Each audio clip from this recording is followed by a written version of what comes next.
and welcome to the UK and Ireland Minnesota Vikings Fan Club podcast. I am your host, Tom Parry-Jones, for this episode, picking up where we left off, really. Tom. Yeah. Hi, Rich. What do you think you do? When did you get here? This is my line. This is what I do. It's been my line for the last couple of episodes, so wait your turn. Well, I just left you warm in the seat.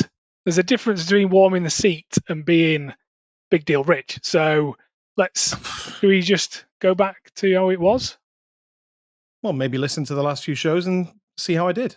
I'm not fantastic. Excellent sitting in, babysitting the show. Absolutely brilliant. But I can't believe this. I think it's. I had my big break. I think it's time to go back to the professionals. Hello, this is the UK and Ireland Minnesota Vikings Fan Club podcast. I am your host and co-president, Big Deal Rich. And we are joined tonight by all-round nice guy and vice president, Mr. John McDonald, show producer and co-president, Mr. Reece Field, content lead, and now a little bit miserable guy, Tom Parry-Jones, and our what's your title these days, Darren? I forget it every time. Chief advisor. Whatever, something like that. I can't remember. He who must be obeyed. Yeah, having technical issues at the moment, so I might not be here for very long, but let's see how we go. Let's see if you stick around. Anyway, Mr. Darren Hales joins us. Say hello, gentlemen. Hello, gentlemen. Hello, gentlemen. Hello, gentlemen. Hello, gentlemen. Hello, good gentlemen. To be back, everyone. Indeed. Good to be back. It is good to be back. And thank you for looking after the place. Well, some people do wish, some people don't. Jake, I think we had a question in from Jake. Where the hell have I been? Which is more or less what he asked. It was a contract holdout that has been resolved now, so don't worry. I'm back in minicamp. We've increased his salary by 200% from 0 to 0. 100%. That's exactly what it needed to be. That was the number I was after. So it's good to see that you guys caved into that. We have got some stuff to catch up on. I mean, like I said, I haven't seen you for a couple of weeks, 2 weeks, 3 weeks, whatever it was. I've been stateside, flying the flag for the club in Florida, riding loads of theme park rides and seeing a big stuffed mouse, which was all loads of fun. Are you guys okay? All been good? And then he went to Disney. I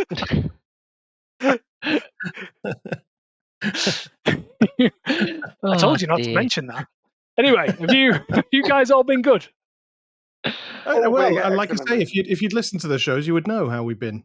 Well, I'm poor. Busy man.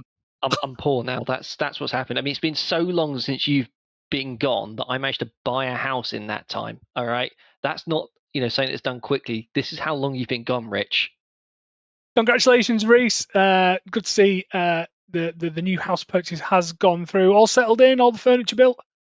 I will not unblur or unhide my background right now because there are a lot of boxes behind me and it is a mess. That makes sense. Absolutely fine. John, how are you? All good. A lot of training going on, but very much excited for the future of what I'm doing. Yeah. We'll talk about that a little bit later, why John has to get his Vaseline ready to make sure that he can complete his challenge. I'll leave that to your imaginations until we talk about it in full later in the show. We have got a show. We've got to do some things. We've got to talk about some things. We have got a 53-man roster prepared by Darren, who has had technical difficulties and left. We're going to welcome him back. I'm sure he's got his 53-man roster. We're going to quiz question, maybe challenge some of his selections in that 53-man roster. We've had some listener questions in whilst I've been away, apart from the fact that where the hell have I been? But we've had some other questions in which will get answered. And then we've got a little deal of 2 international games coming up that we are going to talk a little bit. We've got loads of FAQ, loads of questions coming in. Where do I sit? Where do I stand? Where do I travel lodge to? And all that sort of stuff. So, he's back. He's back. Good, that's magic. So we can actually do the first segment. So yeah, all good and ready to go. So 53-man roster from Darren. Let's get into it. I don't know what's going on. I've restarted the PC, so I'm hoping this will have solved it. But if turn it off and on, always works. Yeah, exactly. If that doesn't work, go to the next step, which is throw it out the window. Okay, right. So obviously, because I've restarted, I don't have anything ready. So talk amongst yourselves, listeners. I mean, let's face it. We can get to a listener question, can't we? Oh, we could get We through can do a list of questions if you want. while we wait. I'll tell you what, Reece, have you got them all up in front of you? Yeah, I've got a lot of listener questions here. I mean, the main one, of course, we've answered, which is where have you been? It's been a few weeks. No, we didn't fire you. I wanted to. Darren said no. That's part of his role. I did my best. Well, I thought it was like a Drew Bledsoe, Tom Brady situation. You know, Bledsoe goes down, Brady comes in and never gives up the starting job ever again. And are you comparing yourself to Tom Brady now? I think that's basically what he's just done. Yeah. You'll never be Sam Darnold. Wow. You'll never be Well, Sam he's been Darnold. drinking Prime. Obviously not sponsored.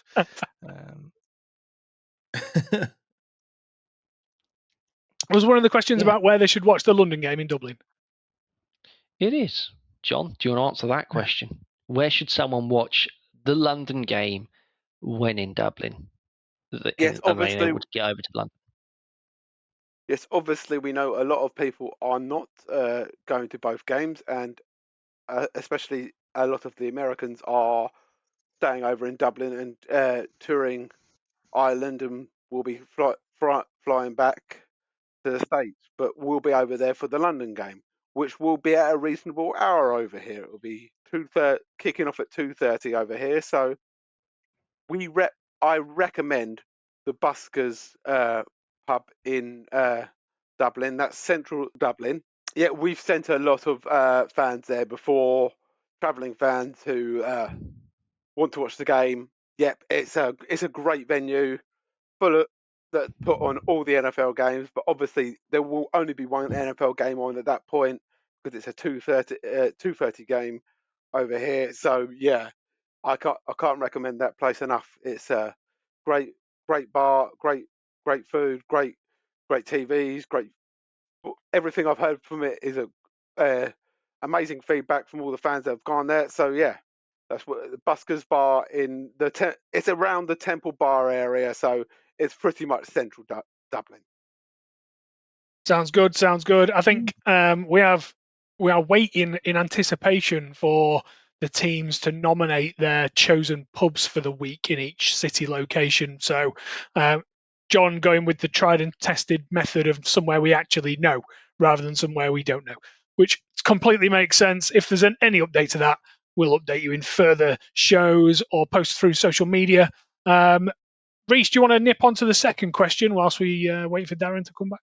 I was just going to add to John's point there. People who are in London without a ticket to the game, where can they watch, John? Well, they can watch it from the Victoria or the Two Brewers, which are the pubs that will be hosting our tailgate in on the Sunday. So that's if you're in London for the game but can't get tickets. But if you're in London for the Ireland game and can't get out there, we will be looking at recommending places. Obviously, a lot of us are out there, so we can't officially host anything because a lot of us will be out there working the game and everything like that. But we will be looking at sending people in the right direction over here. And Rich, is there a return of a particular liquid favourite of people's for the London game, or is that there certainly is? Yeah, we that for whom the Bell Skols was on sale in the Vic and the Two Brewers for last year's game. I think it was timed at approximately 40 minutes before they'd sold out of all the beer that they ordered. They have committed to a triple order of the beer for this season's game. So hopefully everyone should be able to get a pint this time. It went down well. Let's leave it at that. Few pints of Who the Bell Skols, and you never know, you might see me on a bike. You never know. Anyway, we're moving on. We're moving on. Darren, are you with us? Ready? Happy to go through a 53-man roster? I'm going to give it one more try, lads. I'm going to give it one more try. I did just read when I logged back in again. I tried to open it in Chrome, and it seems that there might be some updated issues that StreamYard are having. Well done, StreamYard, with virtual backgrounds, hence no background for me. So I'm going to try this without a background. So yes, you're going to have to put up with my lovely sofa in the background and Beautiful. possibly a dog running around. But we'll Hot go from there. dog. But obviously, if Play the I dog if tax. I do drop out again, then I think I might have to call it quits, and I'll just have to log in and do the admin stuff later. It's all right. Just message us the 53-man roster. That's all you're here for. Exactly. Right, shall we start then? Go on. Let's see if we can Let's run get through into this. it. So here's the 53-man. So I think we just go through this sort of section by section, and then I'll throw out a few names, and then you can debate it and tell me where I'm an idiot. So we'll start with some simple stuff. So we'll start with a QB. So I think we're going to carry 3 QBs into our 53. JJ McCarthy, obviously, that's stating the obvious. Sam Howell will make it, I think, in my humble opinion. And then it's then down between Rippin and Brosner, and I think Rippin will just edge it. I think Brosner may still make it into the practice squad, maybe, but at this moment in time, I don't think Max makes it. This is I'm why. hoping you're going to get more. I'm hoping you're going to get more risque than this very, very safe approach to the QB room, considering the abuse I got when I got to the not safe so much of position a last year. hot take as a lukewarm take. That is that exactly. We started. So I did have a question. I did have a question before we move on. It's more of a technical question because I remember last season we had 3 quarterbacks on the book. Is it that the practice squad quarterback gets elevated as a third choice option for a game, or do you actually carry 4, including your practice squad quarterback? He's an emergency, I think, isn't he? He can, if you only have 2 dress, you can have a third emergency from the practice squad. So say one of them went on IR, you wouldn't have to take him off the practice squad as such. He could still be an emergency, or he has to be active, but doesn't have to be one of the active 46 for the game. He can still be an emergency. It's one of the 2. That was my understanding, which it sort of makes a little bit sad inside. I think Max was the lad from Minnesota Gophers football. You know what I'm like. I like to see a boy done good come well story. So I'd quite like to see him make some sort of squad number at some point in the season. But I sort of understand where you're coming from there. It doesn't get much more controversial yet. So in terms of running backs, I think we've got Aaron Jones, we've got Mason, and I think Chandler still gets in there. There is Xavier Scott and Trey Stewart that are in the 90 at the moment, but I think that's as it is. CJ Ham obviously sticks around as a fullback, assuming we stick with the fullback. That doesn't make any sense. So I don't think there's anything controversial there. In terms of wide receivers, then, so I haven't left out Justin Jefferson. As controversial as that would be, but I think he does make the 53-man squad. Jordan Addison, Naylor, I think is 3rd wide receiver. I don't think he gets gazumped. And then backups, I think Tim Jones makes it, Rondell Moore makes it, Ty Felton, and then I think the Silas Bolden, I think, just because I think he has special teams skills set, if you like, that I think will benefit him over the others. So obviously that means people like Lucky Jackson, Deshaun Jackson don't make the cut. And then there's a few. The wide receiver room is full of free agent signings and undrafted agents. So yeah, so that's where I am with that. So I'll pause there and discuss. Is anyone thinks that Silas Bolden doesn't make it and gets replaced by someone that's not there? I've got a question. So Jordan Anderson goes on trial, gets found naughty, and misses the first 3-4 games of the season. Who steps up out of the crop that you've picked? Do we keep the wide receiver that you haven't mentioned on the books to cover that? I assume that we've taken all these free agents, etc., to make sure that we had the best options available to us when that inevitably happens.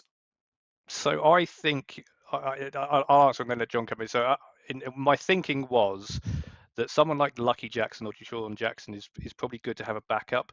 The problem is if you put people like Bolden, Tim Jones, Rondell Moore onto your practice squad, for example, as a backup for that time, then they'll get nicked way too easily. So I think keeping them on the roster, even though and putting the maybe the more veteran wide receiver onto your practice squad, but less likely to be nabbed by another team is the best route. I think Felton will probably come in as the number 3 backup, unless we need a more, assuming he proves to be what people are starting to think he will be. But sorry, John, you were going to say something. Yeah, I was just gonna say what a good job Naylor did last year when we were a bit hamstrung for wide receivers earlier on in the year. He really stepped up for a little period there, didn't he? So I don't, that doesn't worry me about losing Addison for a little while. I think it's interesting because, of course, we say what's going to happen. I think one is, we haven't got to the position yet, but we all know that Darren's going to include him because he's just signed a contract extension. That's Josh Oliver. We'll probably see a bit more 2 tight end looks in the team this year, which does mean that there's less of a weight on people like Ty Felton to step up.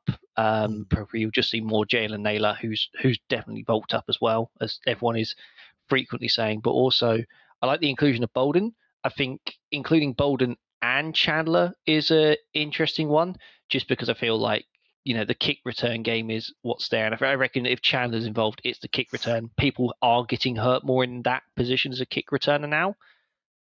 So probably having a guy in his final year of his rookie deal as a kick returner isn't the worst thing, because he's actually quite good at it as well. Naylor Naylor's coming into the last year of a contract as well, so it's going to be important for him to step up and show us really what he can do. Almost as if we'd practiced this before. Reece, you mentioned the tight end room. Is that where you're going to go to next, Darren? I was just going to go to special teams now and then come back just to confuse you. But no, of course, I'm going tight ends next. So Hockenson and Oliver, absolutely. They are the 2 tight end 1 and 2, if you like, in terms of starters. Backups, I think Bartholomew makes it as the tight end that we got in the draft. And then I've gone for, this is obviously quite difficult because we brought in Giovanni Reece just recently. He just came into the tight end room. I think he played for Carolina for a bit, so he's a bit of a veteran in there. So he may be, but that's reasonably new. So at the moment, I'm going for the undrafted free agent, Ben Jorisek. I think he looks quite good. So I think Jorisek makes it, which means Bryson Nesbitt and Giovanni Reece don't make the cut for the tight end room. Yeah, I'd like to see Bartholomew step up as a sort of replacement for Johnny Munt. He's clearly got hands. He was used as a receiving option a lot in college, I think, up in Pittsburgh. But the others speak for themselves. Obviously, you don't give Josh Oliver a brand new contract if you're not planning on keeping him on the roster. And obviously, Hockenson is our number 1 tight end. So those 3, I think I agree with. I think I would probably have stuck with just 3 tight ends, full stop, and then bring 1 back on the practice squad, which may be what you were intimating. But depends how run heavy we're going to be, I guess, doesn't it? Yeah, well, bringing in that extra running back in Mason and having Chandler on the books as well could mean we lean more on the run game, but we are a passing team. Just depends on how McCarthy shapes up as the season progresses. Yeah, I think we will run heavy this year. KOC's been quite vocal in saying that he's wanted to run a bit more and has probably felt he's been limited in what he can do. And with as much as we all believe JJ is going to be a good quarterback, not as a first year player, I think you have to to give him the best shot. I think you have to lean on that run game, and certainly Aaron Jones and Mason will be expected to carry some of the load, to take the pressure off him. Certainly those first sort of half of the season until he's I expect us to be more balanced this year. I think balance is one of the most important things about running an NFL offense. You don't want to let the opposition know that you're going to be leaning on the pass or the run, one more particularly heavier than the other. So if the more we can do in the run game, the better. Takes pressure off JJ, but also we want to let him show what he can do with that cannon arm. I was just about to almost say exactly the same thing there, Tom, because I think Come on, then. if you go through all of our skill positions as we've just done, JJ McCarthy is the question mark. We know that because we hope he's going to be absolutely brilliant, and you'd like to think that if Kevin O'Connell can make Sam Darnold play like he did last year, that we've got a shot of him actually being great. The good thing about that is that I don't know on any given play who he's going to give the ball to, because you've got Justin Jefferson, or you've got Addison, or you've got Naylor, or you've got Hawkinson. You don't trade for Jordan Mason unless you think you're going to use him. Aaron Jones, God forbid, we might actually see CJ Ham take a play at some point next year and prove why he's got a shirt number. You mean it's just our only don't offensive forget he touchdown scorer in scored. London? I was going to say he scored a touchdown for us in London. Shows you how much you were paying attention. well, Shows you it's how much because I he was was sat next to you. I was sat next to you all the time. That's why. Anyway, Offensive line. Playing? That's why we were so limited on who the bell skulls, because he drank it all. all I'm saying is that in Really the drinking past, our profits. in the past, especially when Kirk had his first season with Kevin O'Connell, I think we wouldn't have been offended if we'd have been accused of being predictable. I think now we become way less predictable over the last 3 seasons of building that skills room. Way less predictable, and I'm quite excited to see it in motion. Anyway, offensive line. Okay, so offensive line. So again, in terms of the starters, I think that speaks for itself. Left tackle Christian Darrisaw, left guard Donovan Jackson, centre Ryan Kelly, right guard Will Fries, and right tackle Brian O'Neill. Backups Walter Rouse, I think makes it. Blake Brandel, I think does make it. I know that might raise some eyebrows.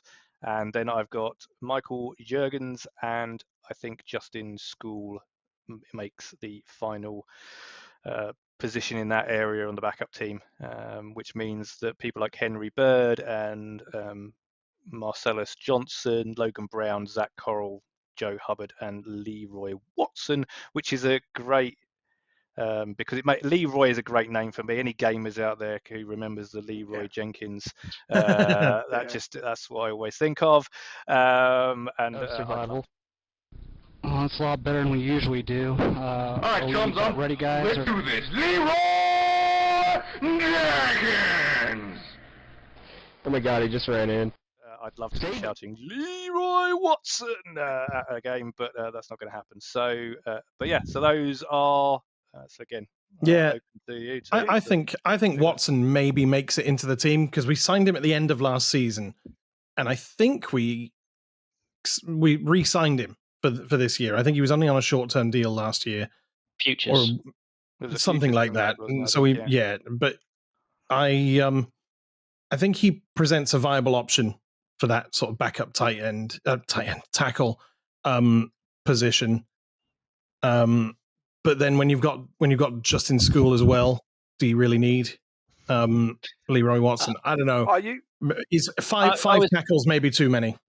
I was going to say, Skill's a lock in for me. He's not a maybe. He makes it. He's a lock because you got to remember Darrisaw is coming back off a nasty injury.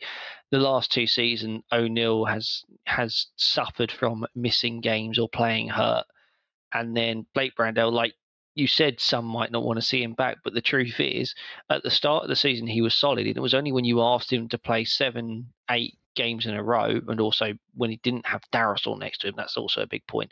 That's when he really fell off a cliff. And he's not a bad backup to have if you need someone to come in and play a few games in a season, because O-linemen always get hurt. Yeah, are you doing this assuming Darrisaw's going to start from the week 1, Darren, or?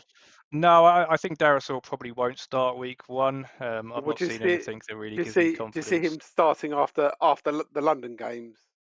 I think after week 6. So week coming 6. So that'll be coming into week. So that'll be week 7. Him actually starting. Yeah, so he'd come back after the against bye, the Eagles. After the bye, yeah. Oh, the Eagles. I mean, there's reports that he's doing quite well, and he should be coming into training pretty much from scratch. So, I guess my thinking is, based on what I'm reading at the moment, is that he might not start the first few games, but I think he might be in by game 3 or 4. If things go well in camp. Obviously, if he starts to get reoccurrence or some niggles, then obviously all bets are off. But it's difficult when you're rehabilitating an injury like the one he's had, especially to do all that travel when you're not 100% sure on what the state of the knee is. I think they probably will want to treat it in the same way as they treated Hawkinson last season, like leave it until after the bye week. It's a good. Well, here's the difference, though, actually, with Hawkinson, though, and Darrisaw, is that Darrisaw's did happen earlier in the season than Hawkinson. It was a good few weeks earlier. That's true. So you've got to remember, Hawkinson came back week 6, 7. Like, he was back in practice at week 5. So there is a chance he comes back. I think there's more chance of Darrisaw starting than Fries at the moment, because Darrisaw has participated in individual drills during training camp, whereas Will Fries has been absent. Sorry, mini camp rather. Yeah, it's going to be a bit. It's going to be a bit interesting. We obviously need to understand if Darrisaw is going to start the season on IR. I think there's nothing for me to suggested. Full season, wouldn't he, if he starts on IR? Well, we'd have to go. What is it? 8 games, I think. Yeah, 8 weeks for IR. That's what we did with Hawkinson last season. Yeah. It was I'd be surprised if you put him on IR. If you put him on IR, then something's gone very wrong with his rehab. I think we have to go off what information we've got. At the moment, we've got information that he hasn't done anything, but then again, we haven't had anything from it due. So let's wait until we get back properly pre-season, see if he takes any snaps within practice. I want him to start because he's top 5 in the game for me, but it's all based on that. Having Blake Breakband as a backup, I know, Reece, you've said he only got bad because we asked him to play a few games. Well, that was kind of his job. So I don't want him to be there because he might be all right if we have to use him as a backup. For me, he was dreadful last season, and we have got a rookie quarterback that needs protecting. So if there's anyone else in the room that is better than him, let's put them in instead. But I'll leave that decision obviously up to the powers that be within the Vikings. Yeah, I should probably clarify in terms of my picking of this 53. It's based on who's in the building at the moment, obviously, and I think he's the best of what's in the building at the moment. There may be the option to bring someone else in if they feel there's a better option out there that becomes available to them. But yeah, and I think Ralphs may have a shot at actually being the starting left tackle if Darrisaw doesn't start. But we'll see. Okay, that is offense. Should we move on to defense, gents? Everyone likes a D. Yeah. Right. So let's start with I'm leaving the people like Jonathan Grenard, the linebacker. So I'll come to those in a minute. So very quickly then. So starting defensive end, Jonathan Allen. No point. No surprises there. Nose tackle Harrison Smith and DT Harrison Phillips. Hargreaves. Harrison, what did I say? Harrison Smith. Yeah, that'd be hilarious. Every other position. Harrison Smith as nose tackle. Maybe when he was younger, he's getting a bit too old for that now. Josh Patelis, on the other hand. Yeah. Another one who's played every other position. Yes. Harrison Phillips. And then in terms of backups for those, this may go down like a lead balloon for someone on here, but Jalen Redmond and Taki Timani, or how you pronounce it, LDR. So he's run off. He took that badly, didn't he? He took that so badly that he quit. Wow, he knew he could see what was coming. LDR hasn't made my cut. He's going to hate what happens to Ivan Pace Jr. Your computer problems have jumped from yours to Rich's. Dear, someone put 50p meter. That was just you that time. just came back good enough to hear. I don't know what that was. Oh my goodness! Incredible. I just assumed you'd rage quit. Rich. Yeah, hearing that Levi Drake was not going to make the roster. Well, I didn't actually get to that part, but if I'd have had a hat, it'd be on the floor right now. He was. To be fair, the boy was injured a believe lot it. last season, but he's so hyped by the coaching staff. Like he's not going to get left out, is he? No, but I'm pretty sure. I know you say that, but I'm sure I went back to check that, and I'm pretty sure he was a healthy scratch quite a lot. Mm. I'd have to check my facts on that, but that's kind of. I think they like him, but coaches are always high on a player until they cut them, right? That's it's. Well, it's easy to be high on a player in unpadded practices. Yeah. And obviously this is very early. But that's I wanted to at least get something controversial in there. Yeah. It's also I'd say it is the first time I disagree with you. Actually outright disagree with you. I would have carried one more body on the active roster. I think that like the offensive line, you can't have enough defensive linemen because they do get beaten up. Now there is always the practice squad. Would LDR survive the practice squad without getting poached? Probably, but at the same time, the rotation is good. These are big guys. It's early in the season. It's going to be warm. Apart from when they go over to Ireland and London, it's probably going to be a bit cooler by that point. But I would have kept an extra body at this point. Maybe you take from the linebackers. I honestly don't see Flores letting him drop to the practice squad. I don't think Flores would have that. He'll fight tooth and nail to keep him personally, I think. Yeah, I could see it being Allen, Hargrave, maybe Harris, Phillips, Redmond, Rodriguez, and Taimani. I mean, Ingram Dawkins has to make it because why do you draft him otherwise? Yeah, so he's a linebacker, so he's an outside linebacker, so he's not in this section. Fair. So, yeah, he's listed as a defensive end on the Vikings website, I believe, but yeah, I'll trust you were going to pick him, so that's fine. Yeah. Foreshadowing there, but yes. Yeah, listed as a defensive lineman on the Vikes website. Interesting. Yeah, I hadn't spotted that, but I'm pretty sure when I looked him up, he was a linebacker. Fair enough. But yeah, he's in. So yeah, maybe, and maybe the next section is where I come up because this is where I've maybe been a little bit sort of biased on some of my favourite players that I want to see make the squad. So obviously LDR, just for completeness, others that wouldn't make it in that sort of section would be Jonathan Harris, Travis Bell, Alex Williams, and Elijah Williams. So the Williams crew don't make it. Right, so linebackers. Lost the Williams wall. Yeah, indeed. So starters, Jonathan Grenard, Blake Cashman, Ivan Pace Jr., obviously, and Van Ginkel. Dallas Turner obviously makes it as well. I think he's going to get rotated in there a lot more this season. Then Ingram Dawkins and Kobe King make the linebacker room as the two drafts. This is the one that I've gone back and forward with. I'm not sure whether Eric Wilson makes it, and there could be an argument to drop Eric Wilson and bring in LDR, and I did. If I'm being completely honest, I kind of went back and forth with that, but they know what they're getting with Eric Wilson, and they've brought him back into the building, so it just makes me think that they've got a plan for him. But that's there, and then I've sneaked in my favourite undrafted free agent who we didn't get to see last year because of injury, and I'm just hoping he gets his chance this year in Gabe Murphy. So I think Gabe Murphy sneaks in. No room for Brian Asamoah? No, I think that's the interest. I think Asamoah has had his day. I think he's had his chance to prove it, and I don't think he has.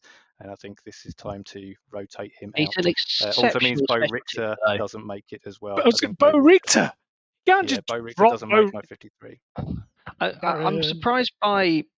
I mean, I look at your picks there, and I know that there is a player who can play literally anywhere that we've not mentioned yet. But you're very edge heavy there, and not much in the middle.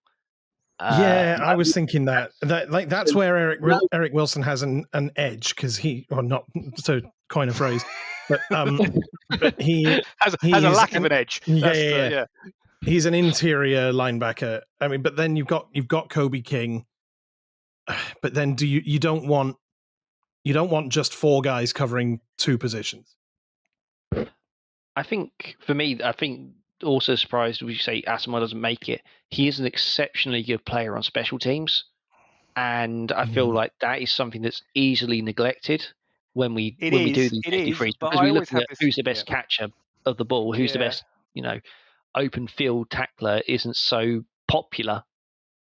But my view here is that special teams, if you're good, special teams are great, but at some point you need to migrate from there, and special teamers can and is always backfilled with your undrafted free agents, your low end drafts, and so just for someone that's been with the team for as long as they have been, and the only thing we can really say is they're a great special teamer, doesn't really cut it for me when there's other players that can do very similar jobs, I would think. And so that would be my view. That's where I in that. My only counter argument for that could be Marcus Sherrills, but I get completely where you're coming from. But Marcus Sherrills, of course, doubled also as a very good punt returner. We've been through multiple roles, but that's obviously we've been through a few positions now, and there's been a few people left on the cutting floor. I think the 2 or 3 that we've mentioned.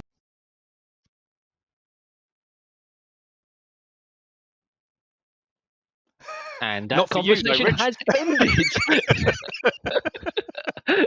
Right. I think he was going to say, hurry up and move on. Shall we go cornerbacks? Yeah, let's go cornerback rooms now. Cornerback room, yeah. Were you moving us along there, Rich? Is that what you were? All I was going to say was I think we can probably all agree that if Levi Drake Rodriguez doesn't make it, if Bo Richter doesn't make it, and if Brian Asamoah doesn't make it, we all want them to have a good career in the NFL somewhere else, because absolutely, there's been just not in the NFC North. Yeah, I mean, there's the rest of them same sentiment, or the Saints, but those 3 especially, I would say, especially Brian Asamoah, because I think that he really has given everything that he possibly can do. He just hasn't made that next step. Or the Cowboys. So I would like to see maybe the Buccaneers. All right, is that one of the ones you not the Buccaneers. I can mute you all out with the edit, right? So, that's a shame. I wasn't saying anything because I was like, Darren's just going to mute them all saying this shit. So but it was brilliant. Come on. But yeah, I would keep that in. Right, shall we go cornerback room? The weakest. So I don't think there's anything here that's too controversial. I've got starters. I think Isaiah Rodgers, Mekhi Blackman, and Brian Murphy Jr. are your starters. I think Dwight McLaughlin and Jeff Okudah make it. And then I've got Taveri Thomas is who I've gone with. But I'll be honest with you, I could have thrown a dart and closed my eyes and worked out from the left, which means that Ambi Thomas, Caliph Helassie, is that how you pronounce it? Helassie. And then there's a couple of undrafted free agents. Zamea Vaughn and Keenan Garber. So who are you crossing your fingers for there, Reece? I saw you crossing your fingers. I'll be honest, I'm disappointed that Rich didn't make it. He's got a few yards left in the tank, and I thought it'd be an excellent 6th choice quarterback for us. I forgot about Rich. I tell you what, if there's one position on the entire NFL roster that you would not want me to play, it's one where you got to move around a lot. Yeah, exactly. I mean, if you were talking a nose tackle, I could just literally sit there and do nothing. Then maybe, but cornerback. There's no room for passengers on this 53. Really. Is that Rich? It missing? He can't do something perfectly. I can't do cornerback. Just the one position. Okay. He'd be an exceptional offensive lineman or defensive lineman, especially after some gluten. Right. Shall we move on? I'm surprised. Well, no, I'm not surprised, but I am expecting that Jeff Okudah be sort of on the bubble. Because I don't think we quite know what he's capable of at the moment. So it'll all depend on what they see in camp and things. Absolutely. Which obviously is the case regardless. But I think he is one, like when you talk about guys who are on the bubble, Jeff Okuda is almost the guy who you expect to see a picture of next to the definition of bubble. In the he's dictionary. very much what's the name of the one that was former Patriots first round or second round pick that was Williams or something, wasn't it, last season, that was a starting cornerback in minicamp and then started at the very start of training camp but then very much flew off the team sheet. That's what I see Okuda being. A worst case for him. Best case is he turns it around. Worst case is he starts as the starting cornerback at the start of camp, but falls off. Do you see that? Yeah, well, he was a very high draft pick. Like he obviously has talent. First corner taken, wasn't he? First corner taker at number 3. Yeah. Do we see this as a position that we will be looking to improve in before we get to the season? Maybe I think this is possibly getting a veteran presence in there. That's where we tend to. Every season, you can guarantee the Vikings sign a veteran cornerback at some point. Yeah.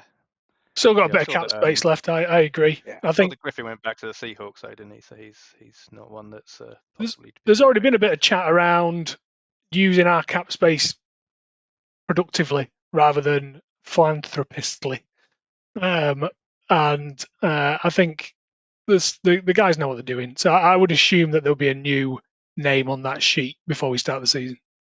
Yeah. Do you think it's veteran or do you think it's a shot at Asante Samuel Jr.? Of course, he did look good. He's had this shoulder injury. It's just a case of he is still out there. Is he potentially one that they've got an eye on? Yeah, the fact he's got the shoulder injury, no one else is sniffing him around him either, just makes me think that medicals have been done, and because I think I think if it's not done before camp, then I think that's pretty much done. I think they might be leaving it till the very last minute until camp starts, but we'll go from there. But yeah, definitely, it's definitely my issue has definitely been contagious to Rich, isn't it? Eli Apple's an option to bring in. I mean, he's been a bit of a journeyman since his time at the Giants, but again, there's obviously some talent there because he was picked number 10 overall. I'd sooner Rasul Douglas or Mike Hilton, to be honest. I think they're both still available. It looks. Oh, Rich's. Yeah, he's turning it off and on again. Oh, he's dear. Doing the on and on, yeah. Didn't he say he got a new computer or something? Don't know. Can't remember. You're on mute, John. Yes, but this is Yorkshire internet, so don't go about. I thought Good Honest Broadband was from Yorkshire. Plusnet. Right. Should we get all the endorsements in today? Should we move? Right. Should we move sneak on? in the? I've always wanted an Aston Martin. Should we move on because we're running out of time here? Yeah, let's get the safeties. Yeah. Joshua Metellus, Jay Ward, Harrison Smith, Theo Jackson are the picks. Misha Powell and Bubba Bolden do not make the cut. No real surprises there at all, is there? No, I don't think so. So who was the fourth? Who was the fourth to make the team? Jay Ward, Metellus, Smith, Jay Ward, and Theo Jackson. Yeah, I can't disagree with that. Is Bubba Bolden even on our team anymore? He may not be actually. He may not have updated my my current roster. Yeah, I think he got dropped. He got dropped fairly recently. Yeah, well, he's definitely no, there you go. See, I was right. See, he does not make the team. He doesn't make the team, so But who plays more, Theo Jackson or Harrison Smith? Yeah, there it is. I've got Harrison Smith still listed as my starter. Tune into our Point Punts podcast to find out what Reece's views on that are. Yeah, indeed. So, the fact that was as close as it was. Come on. We dropped Bubba Bolden midway through last month in order to sign rookie free agent offensive lineman Vershawn Lee. I'd forgotten about Vershawn Lee. Yeah, and he doesn't make the team either. So there you go. As I say, I think four safeties makes sense. Yeah, that makes sense. So punters, kickers, long snappers, Daz. Oh, here we go. I know this is the one that everyone has been waiting for. Will Rockhyde is the kicker. Yay! No surprise. No surprise there. The long snapper is Andrew DePola. No Hooray. surprise there. Poor old Oscar Chapman doesn't make it. And the punter is Ryan Wright. As much as I don't want to say, well, I Oscar still Chapman's think the punter anyway. Yeah, no, I know. For some reason, I've listed him in the wrong spot. But Oscar Chapman doesn't make I reckon it. we keep Oscar Chapman on the practice squad in an IP international player but not in my pathway. 53. Yeah. No. Yeah. But because he's a free. Oh, actually, that's the point. We could keep him. He's a free selection. 54. Yeah, you get 54. Yeah. he So will. actually, there you go. Ryan Wright and Oscar Chapman make my 54-man roster. So you have two punters on your team, right? Well, You're building a team. You can't have 54. You only get that benefit. Can you run a lateral and punt? Bring on. Yeah. Could you run a lateral and punt? Could you imagine having two punters on the field and the other side not knowing which side one to of them's rush? going to kick it? Yeah. God, that'd be a power play. If you could coffin corner, then that would be an absolute power play. That would be. Yeah. I put this hat on to take it off because I knew I was 100% sure that Wright wasn't making your roster. As much as I tried to make it happen, I couldn't. So everyone in the Tottenham Hotspur Stadium, outside the two Brewers in the Victoria, I want to hear you all chanting Ryan, right on the Sunday morning. I mean, I thought it was risky with my. You okay, Darren? Yeah. He doesn't really. He's just giving me so much ammo. Hang on. There's breaking news. Ryan Wright has not made the 53-man. Right. Goodness me. That's a solid squad, though, my man. I think you've done a great job on that. Yeah, there's not much to pick nits over there. We tried, but most of that is pretty much bang on what I expect. I think what it says is that the core. I think what it said to me when I went through this is that the core of our squad is pretty set and strong. There's some around your backups and so forth, and and Reece is right. Maybe you go with more defensive linemen and drop maybe one of the linebackers, for example, but it the core is really there. And going back to what Rich said, certainly on the offense, JJ is the big question mark that we're all waiting to see, with fingers and toes crossed. But everything else around him feels pretty solid to me. Yep. Sounds like a good roster. Definitely. Right. So shall we? New questions, news questions.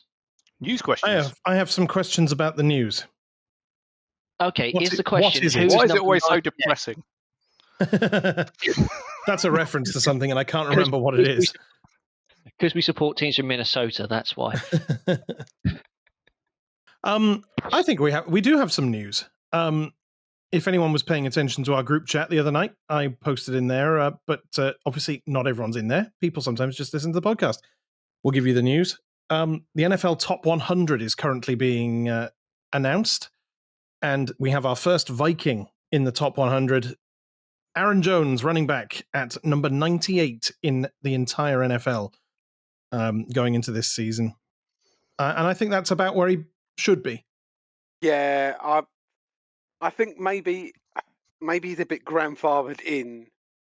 Maybe people are looking at his whole career over now, but he's definitely worth a shout at that kind of area. Just squeaked in the 100. Yeah, I mean, I tended to agree with that. I thought, obviously, as a Vikings fan, I'm always pleased to see as many as we can get in there, but it didn't. It wasn't lost on me that it may have been a little bit generous. I mean, it is his lowest appearance on the list ever. So this is the fourth that's what I time mean. I he's- think it's just that he's been in there so long that he's just dropping and he just hasn't quite. No one's Yeah. been brave enough to Well, drop him. he's appeared on the list 4 times. He at number 33 in 2020, number 30 in 2021, didn't make it in 2022, number 64 in 2023, didn't make it last year, and now number 98. One of the funniest things I've ever heard about this top 100, because it's done by players, is I was listening to Osi's podcast, and he didn't make it for the first couple of years because no one could spell his name until they made the list of players, and you just tick the players, and then he started to make it every time because no one could spell Umumura. They were like, I'm not bothering to to put that name in there. I think Jones is fine though. Yeah, Jones is fine. Yeah, but that's just one of the things that made me laugh. Yeah. And coming to the defence of Aaron Jones, I mean, the truth is, you look at the season before, what our run game was like without him. We didn't change the interior offensive line much. We still had turnstiles up the middle, but Jones did find a way of making it work. When he bounced that run to the outside in New York in the opener, we knew there was something different because that's nothing that we got from Mattson. It's something we didn't get from Chandler. We got it only for a very brief moment from, the one Cam Akers. But yeah, Cam Akers, we only got it briefly. So it is deserved in the sense of he did transform that position and sort of put some respectability back upon it. Who's going to, out of the current crop, based on the season that's coming up, who's going to make it next year that you don't think anyone will be on anyone's radar? Ooh. I'm going to go Mackay Blackman. Big surprise. You know what? I think surprise. Dallas Turner. Ooh. Good I think he could make some waves. Who do you think is going to make it for the rest of this season's top 100, though? I think that you've got both guys on the edge. They'll make it. In, of course, the Gink and Grenard. Jefferson, of course, is going to be on there. You reckon Jefferson makes top 10? On the top 10. Oh, absolutely. Well, you'd hope so. You'd question if he didn't. I think the one who's going to make it next year, who's not on there this year, is the Hawk. I reckon that Hawkinson won't be on there. He didn't have much of a season, but I expect to bounce back. I'm going to go with Jordan Mason. I think at some point during the season, Jordan Mason becomes our RB1. Because watching him against us last year, which was the only good part of the 49ers, and watching some of the tape that I've seen, I think he's there's a reason why we gave up what we gave up to trade for him, and I think he's going to be pretty special next year, given how much we've plowed into protecting everything behind the offensive line. I'm plumbing for Jordan Mason next year. JJ McCarthy. Straight in there. Straight in there. Straight in the top 100. I don't know. He's a second-year player now. He's got to act his age. The thing I worry about experience. The thing I worry about JJ McCarthy next year is not that I don't think he won't be good enough. Our schedule next year is almost scary for a team that has been bolted together on the off season. Going through that 53-man roster, it'd be interesting to highlight who's new, who's not played with each other before. I think it's been a stroke of genius getting the two lads from the Colts on the offensive line in at the same time, because it's scary that they're all going to have to gel pretty quickly. Get them in a room, get them sat down, get them sleeping together, all that sort of stuff. They're going to have to live in each other's pockets for the off season to make sure that they are ready for the joined at the hip. Season. That's probably a better phrase. But I think with JJ McCarthy, I'd be hesitant to say that, say if he only wins, and it's not a quarterback stat, but it is, say if we win 6 or 7 games next year, I don't think that will be because of JJ McCarthy's quality. I think it'll be because the schedule is just so tough. Yeah. I think one thing that we can say about this roster, the one that Darren's just put together for us, is that I think we have way more depth than we have the last couple of years. Like, there's that core, but I think we also have strength in depth now at most positions. Agree. Totally Anyone? Not Okay. agreement. Yeah. Not No, of yeah. agreement yet. Yeah, No, sorry, Tom, yeah. it's all so much worse. Why would you say such a thing? We did have some of a listener question. I know I've gone off off piste with that little question there, but we did have another listener question, Blake Reece. Cashman was my answer. Ooh. Assuming he doesn't make it Oh. this year. Ooh. I think he will make it this year. He could, Well, he could that's easily why be a I'm. snub. He could yeah, be that it could- snub it- that we all it- go, that's BS. Yep. That's what I'm thinking. I think he gets snubbed this year, but I think 2 years in a row playing the way he has, he can't be left off next year. Agree. So, listener questions. We'll try and shoot for a couple. I don't know if we have time for the big one. But if I go first, we've answered, of course, the one about Dublin and pubs. Jonah's fired in Dublin. a couple. What did I say? Dublin. No, That's no, very I weird. said Publin. Dublin. Publin. Oh, Publin. Oh. Jonah asked a couple of questions while we were off air. One was very topical at the time, which is there a more inappropriately named business than Ticketmaster after the shambles? One word answer: no. No. OnlyFans. That's OnlyFans. should be only perverts, surely. Hey, perverts or not, don't question their life choice. They're definitely Perverts fans. are people too. I'm going to get that as a sticker. And you should know. Lord pervert. Thank you. Oh dear. But in response to Jonah's question, Ticketmaster is not just the most inappropriately named business on the planet, it's also probably the worst business on the planet. And how they have such a monopoly on what they do is... Sorry, I'm just going to Google a lawyer for the inevitable defamation suit we're going to receive now. All right. I'll be fine. Rich said it. I think that they're not called Ticketmaster because they're any good at it. I think they're called Ticketmaster because they are just the master of all tickets. Like they have a monopoly on the ticket sales landscape, but certainly at the top end of things. And it shouldn't really be allowed. No, it shouldn't. I tell you what, I will be writing to my MP a strongly worded letter. I tell you what's very telling. Such a prestigious organisation has moved their ticketing sales vendor to a completely different vendor this year. They were Ticketmaster last year. They're going to be a totally different. Sunderland Football Club sent me a message very recently saying if I wanted to buy tickets for next season, Ticketmaster is no longer the place to go. And they sent me a link, and all I had to do was click 3 buttons to move my account and all of my information from Ticketmaster to this new vendor, and even that didn't work. So Ticketmaster, it's just everything about them. Every time I try and do anything with them, they are a horrible company to deal with. So it's like they are the ticket equivalent of Fanatics. Yes, definitely. I was going to say there are some contenders here, and they are all NFL based. Well, sports, Fanatics being one that sends the wrong teams printed on the gear. The Zone being another in terms of what they've done recently to fans with those who like to watch Good Morning Football now no longer having that part of their subscription, despite the fact that it was in part of their paid subscription at the start of the year. It's now no longer part of their paid subscription, so they'll have to pay more, or it's just been completely taken away. So thanks for that, DAZN. It's been a while since we've come and taken a shot at you for your content. Not content. What would you say the word is, John? It's not content, but it's. I like the fact John, you're on mute. Beeping his own profanities out. I don't know. So foul mouthed is the rant.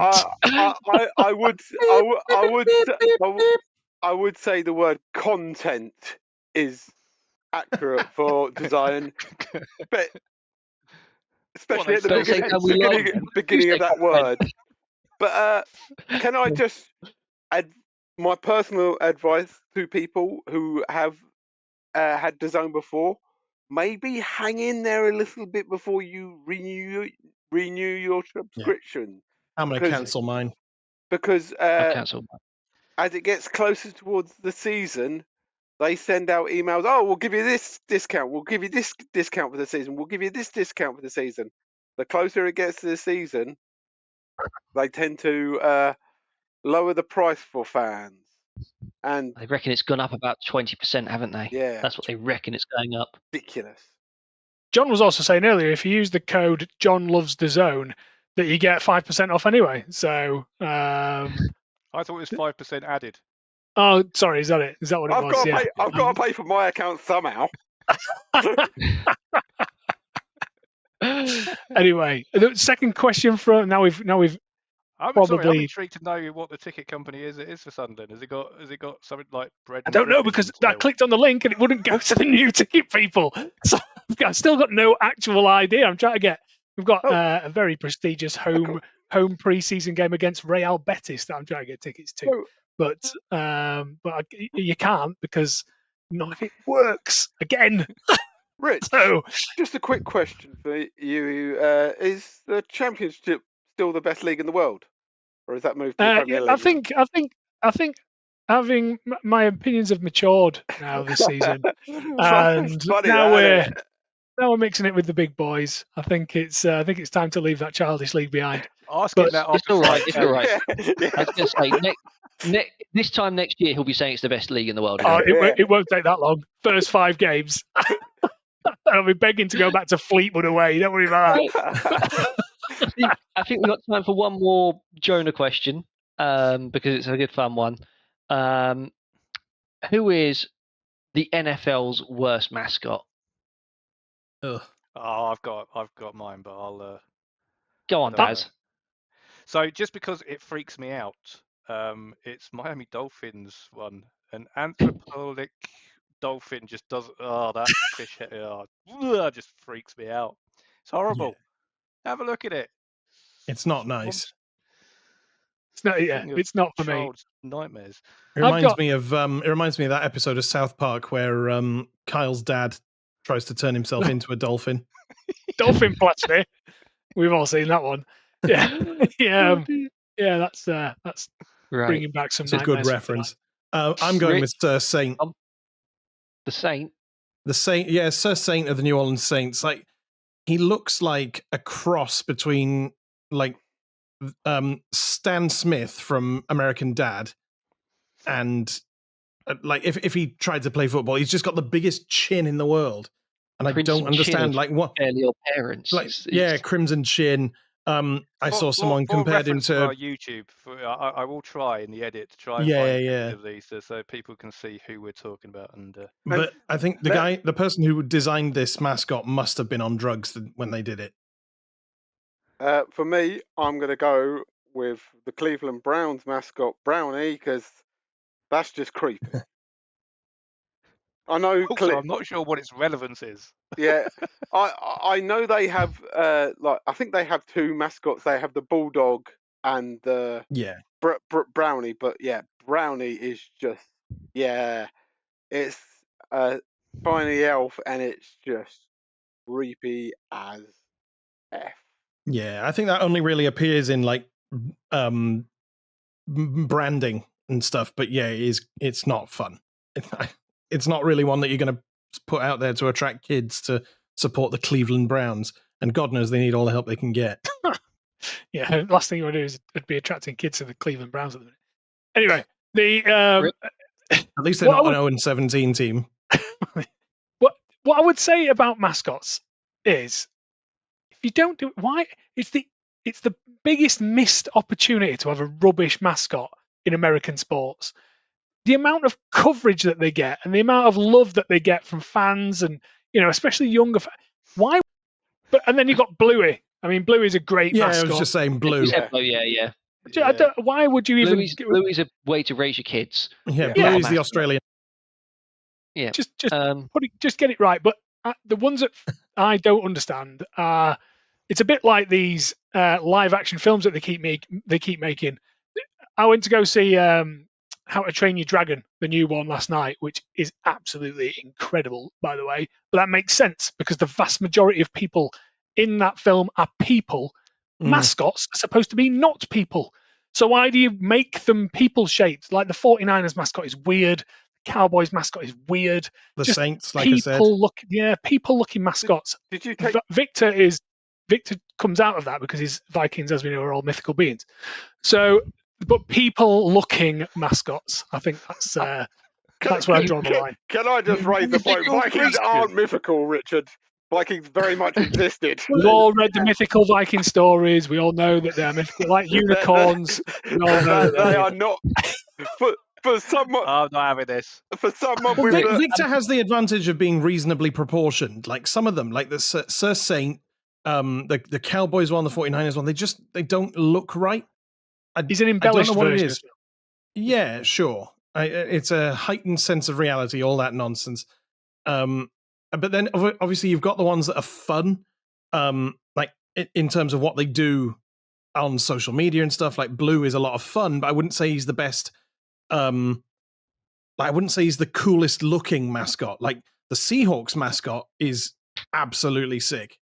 Like the design of it, but he's not so good in terms of like the antics he gets up to. I haven't been to many Seahawks games. I don't think I've been to any Seahawks games. But the Jacksonville, Victor and Blue are streets ahead for me. The Jacksonville. The truth is, there's 20. The Jacksonville mascot's quite good as well. There are. He always does. There are only 5 wrong answers here to this question of who is the worst mascot. The 5 wrong answers are Victor, Blue, Swoop, the Eagles mascot, Freddie Falcon from the Falcons, and Sourdough Sam, which Rich said that's a wrong answer. The reason those 5 are the wrong answer is because those 5 are the only NFL mascots who have participated in Victor's mascot game, raising good bit of money for charity. So I'm going to say picking one from that list, Pat Patriot, because weirdly proportioned, scary, like Daz said, horrible chin, like Tom said, humanoid, like Rich said, and just irritating, like John said. So yeah, Pat Patriot is the worst of the mascots. Let's move on then. Let's move on. Well, is that all the listeners? If you're going to keep dropping out, well, if you're going to keep dropping out, I think there's only one thing we can really talk about, and that's another charity thing. It's time. So to face the saddle. I don't think you're supposed to face the saddle. It's the other way. It's supposed to sit on it. Literally the opposite end of his body. John, we've had a question. People want to know what your route is going to be from Dublin down to London. How are you going to be getting there on your bike? What route are you going to be taking? So obviously, I will be catching the ferry from Dublin Train. Yeah, based on that picture that you posted the other day, that was definitely at a train station. I'll be catching the ferry from Dublin to Holyhead, and from Holyhead I'll be cycling across the north of Wales, down down through Birmingham and into London. I'll send Darren a graph of what my route will be, and I'm sure he'll be able to put it up here. So anyone that wants to join me for any part of that route, an hour, half an hour, let me know. You're more than welcome. Not gonna lie, mate. You're more than welcome to join me. I've thought about it, and I'm going to decline on this occasion. What me and Tom will do is we'll send the dragons, the Welsh dragons, to protect you for the first stint of you. That'll be our contribution as well as. I always forget you're Welsh. Oh, I see. So the Vikings mythical, but dragons they'll just turn up. Ever question Welsh history? Never. I won't have it. Despicable. Can't believe this. It's on the flag, for God's sake. Anyway. Why would they put it on a flag if it wasn't real? Exactly. Good point. I can't argue.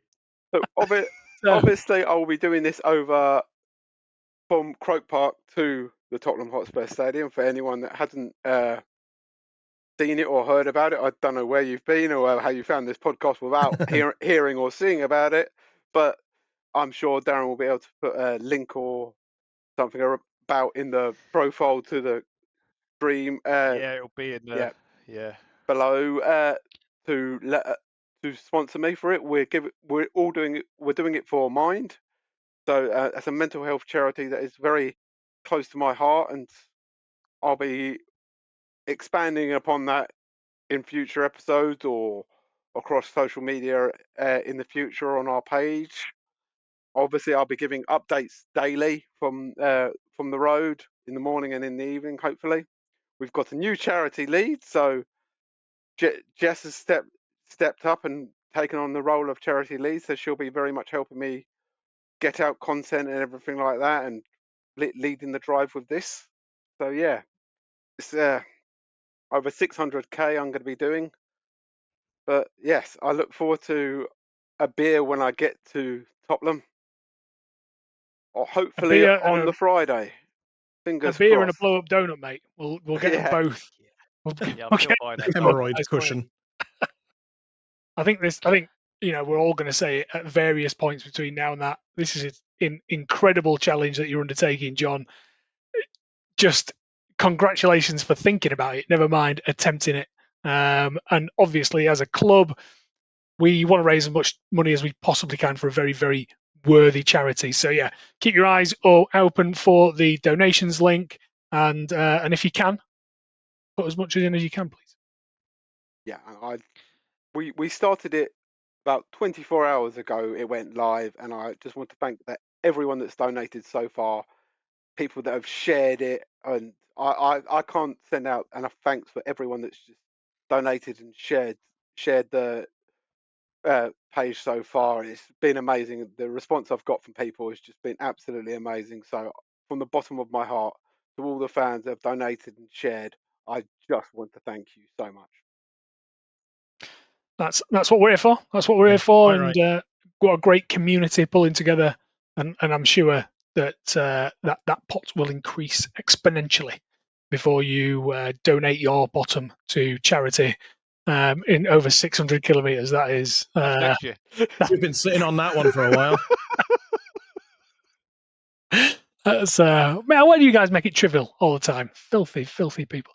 Anyway, that sort of segues nicely into our very last topic of the podcast, which is the international games. We have had some very, very frequent questions come through from various corners of the world, and just to really quickly run through some of them, we will get asked them again, and that's absolutely fine because our content lead Tom has pulled together our very own 2025 London Game Guide. 2025 Dublin Game Guide is going to be going live very shortly as well. Oh, he's gone. Oh, no. Anyway, Tom, just to run through some stuff. Just to run through some stuff that I have no idea what he was talking about. He was going to tell you to what are the key FAQs. It really doesn't want me. Just to run us through what, Rich? Just to run through some of the really top level questions. I'll tell you what, I'll ask the question. Tom, you know the answer, so fire them back at me pretty quick. London game, what side are we on?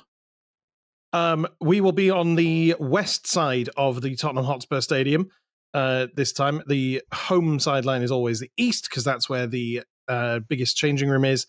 The away side will be on the west of Tottenham Hotspur Stadium. West side for the London hopefully game. That's where everyone's booked their tickets for. Fingers crossed. Well, if you've got a ticket, that's good. And that was the next question. Where can you get tickets from? If you couldn't get tickets, is there anywhere reputable to get resale tickets? There is a Facebook group that we find very, very reputable, where people but they advertise tickets that they have legitimately bought that they can no longer use. They are always sold at face value, so there's no worries about overpaying for your tickets. And don't forget, there will always be tickets available. Pretty much. I mean, obviously, it depends on how much you're willing to pay, but there's almost always someone who's got a ticket available for you. We will pop the link to that website, or the Facebook group, in the description, and it'll be on our beacons as well, I would hope. Yeah. So it'll be in the FAQ, that's for sure. It's definitely in the FAQ. We've already seen it. Another question that we keep getting asked, for those not familiar with London or from outside of the area, where am I supposed to rest my head at night? Well, on a bed, I would hope, but particularly, you, Rich, you can stay at mine, but I only have room for one person, so basically in London, the transport links are so good that you can pretty much stay anywhere as long as it's if you want to find somewhere that's just within your budget, then you can pretty much go anywhere and you'll be at Tottenham within an hour. And then to do that, you'll want to hop onto whatever tube train gets you to either, I think if you're coming from the west, you'll want to get to Oxford Circus and then hop onto the Victoria line heading north to Seven Sisters.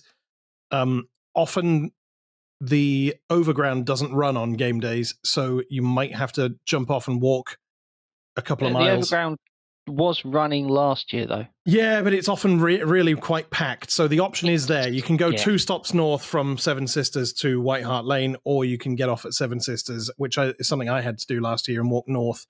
And if you do that, it's a nice walk. I walked along with a gentleman whose name I can't remember, but he was a very nice man.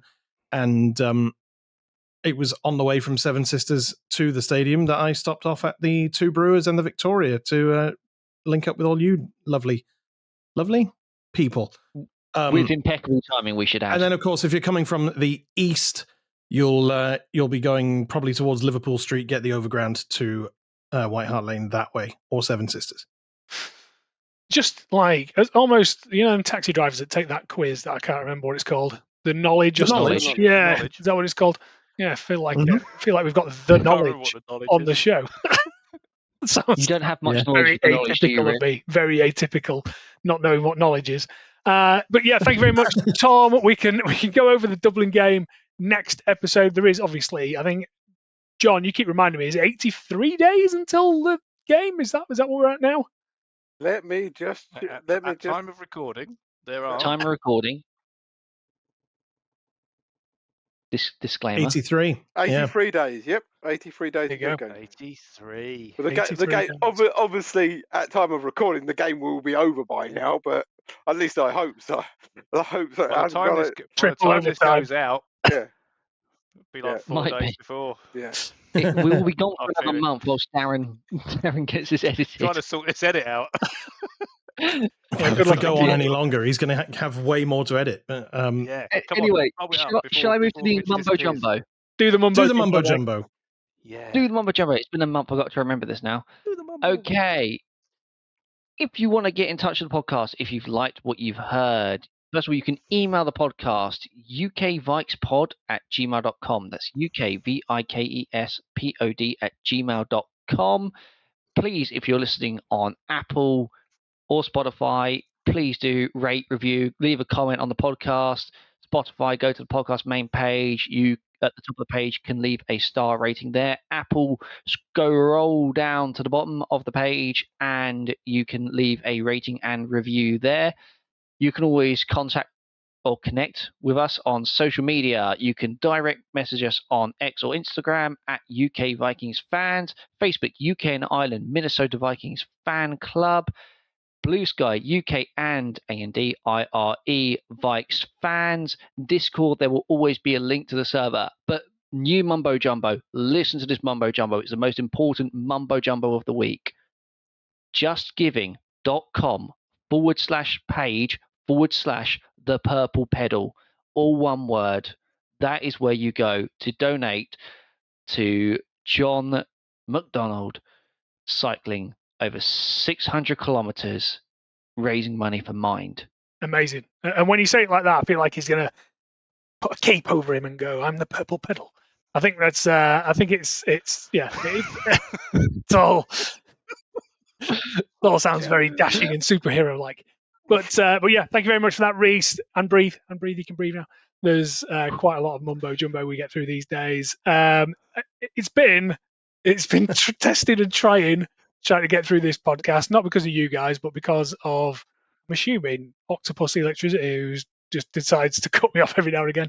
But it's been nice to see you guys again. I enjoy doing this, talking football and Vikings nonsense with you rabble. I enjoy it.